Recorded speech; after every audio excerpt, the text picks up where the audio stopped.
전기차와 플러그인 하이브리드, 그 다음에 내연기관 자동차, 요거는 생활 패턴에 따라서 고려를 하셔야 되는데.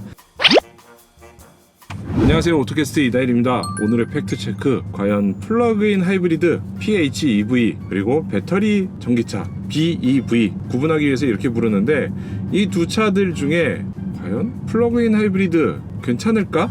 요거에 대한 내용을 잠깐 얘기해 볼게요. 지금 타고 있는 이 차 볼보의 플러그인 하이브리드예요. 플러그인 하이브리드라는 거는 전기 모터로도 갈 수 있고 내연기관 엔진이 들어있어서 엔진으로도 갈 수 있는 거죠. 쉽게 말하면은 초반에 출발했을 때 전기를 쭉 쓰다가 전기를 다 쓰면은 엔진을 돌리는 방식인 거죠. 반면에 전기차, 그냥 BEV라고 하는 우리가 알고 있는 일반 전기차들이죠. 배터리로만 주행을 합니다. 배터리 충전했다가 쭉 달리다가 배터리 다 쓰면 그냥 멈춰버리는 거죠.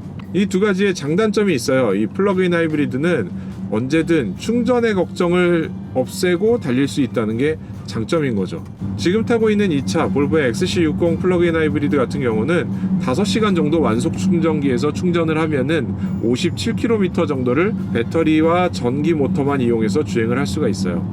그러니까 서울에 사는 사람이라고 생각하고 직장에 출퇴근을 한다 하면은 편도 30km 정도는 아무 걱정 없이 기름을 사용하지 않고 그냥 전기차처럼 사용을 할 수 있는 거예요. 반면에 전기차 사용하시는 분들은 300km, 400km, 500km까지 요즘에는 달릴 수가 있잖아요. 그러면 보통 보면 한번 충전했다가 며칠 동안 타다가 또 한번 충전하고 이런 패턴을 가지고 계시더라고요. 그러다가 만약에 어느 한 군데 장거리를 운행을 해야 된다라고 하면 급속 충전기를 찾아가고 있죠.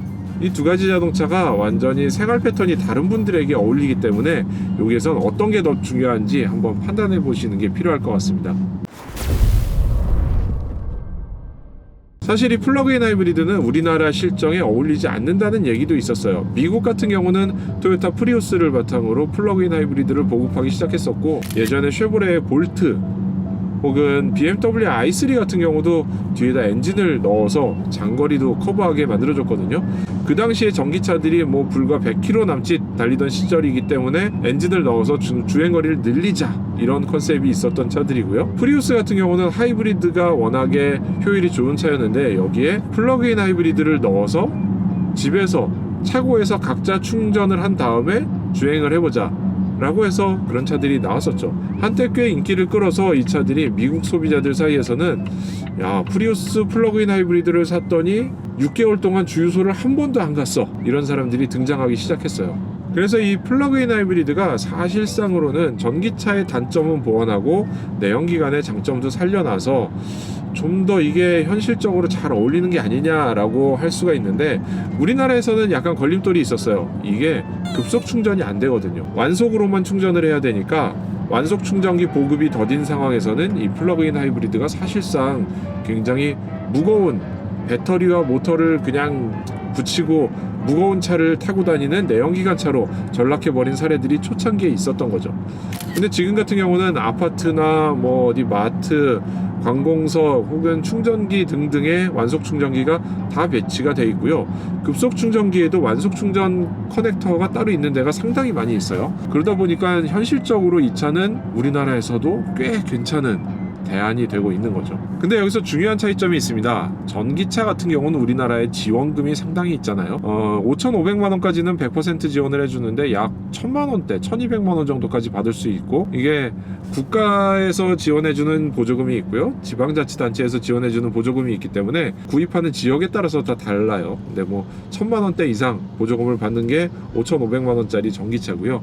이거보다 넘어가서 8,000만 원대까지 가면은 50%만 지원을 해줍니다. 그래도 50% 지원해줘도 몇백만 원 지원금을 받을 수 있으니까 전기차 가격은 사실상 보조금을 고려해서 가격 책정을 한다고 봐도 무방할 정도로 상품이나 뭐 상품 구성이나 가격 책정을 그렇게 하고 있죠. 그래서 기존 내연기관 차보다는 조금 비싸긴 한데 그동안 절약할 기름값을 생각하면은 난 요거 괜찮을 것 같아 정도에서 가격을 맞춰놓고 있어요. 반면에 이 플러그인 하이브리드는 그런 게 없어요. 보조금이 아예 없지 아마. 그러다 보니까 차 가격이 기본 내연기관 차보다 한 1,000만 원에서 1,500만 원 가까이 비싼 경우들도 많이 있어요. 지금 이 차 볼보 XC60도 가격 차이가 꽤 나는데요. 가격 차이가 나는 만큼 그만큼 절약할 수 있겠다라고 하는 입장에서 사기에는 꽤 가격 차이가 많이 나는 거죠. 여기서 또 이 플러그인 하이브리드의 장점이 나오는 게 예전에 없던 성능이 또 추가가 됐어요. 이 차 같은 경우는 460마력, 450마력대 출력을 내는데 그 정도면은 이거 볼보에서 제일 강한 엔진이거든요. 제가 타고 있는 T5 같은 경우는 200마력대 엔진이고요. 300마력대도 사실 내연기관에서 흔한 엔진들이 아니기 때문에 400마력 중반, 450마력 이런 거는 옛날 뭐 8기통, 12기통 대형 엔진에서 나오던 출력이기 때문에 그런 엔진을 산다라고 생각하면은 가격이 이거 괜찮네 라고 할 수도 있는 거죠. 그래서 둘 중에 뭐가 좋다 이렇게 결론은 내리기는 지금 어렵습니다. 하지만 전기차와 플러그인 하이브리드 이런 옵션도 있다는 거를 전해드리고 싶었고요. 요 중에 어떤 게 내 패턴에 어울릴까라는 거는 좀 생각해볼 문제가 있는 것 같아요. 요약하자면 오늘 전해드릴 내용은 이런 거였어요. 이 자동차를 사러 현장에 딱 가보면은 뭐 내연기관도 있고 플러그인 하이브리드도 있고 하이브리드, 마일드 하이브리드 거기다 무슨 또 비슷하게 생긴 전기차 모델까지 있으니까 막 정신이 없어요. 거기다 결정할 게 이것뿐만 아니라 뭐 현금으로 살 건지 리스인지 렌트인지 할부를 어떻게 할 건지 뭐 카드도 만들라 그러고 사실 정신이 하나도 없거든요.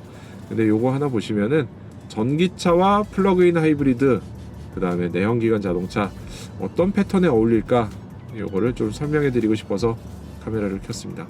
지금까지 오토캐스트 이다일이고요. 팩트체크 다음 시간에 또 뵐게요. 감사합니다.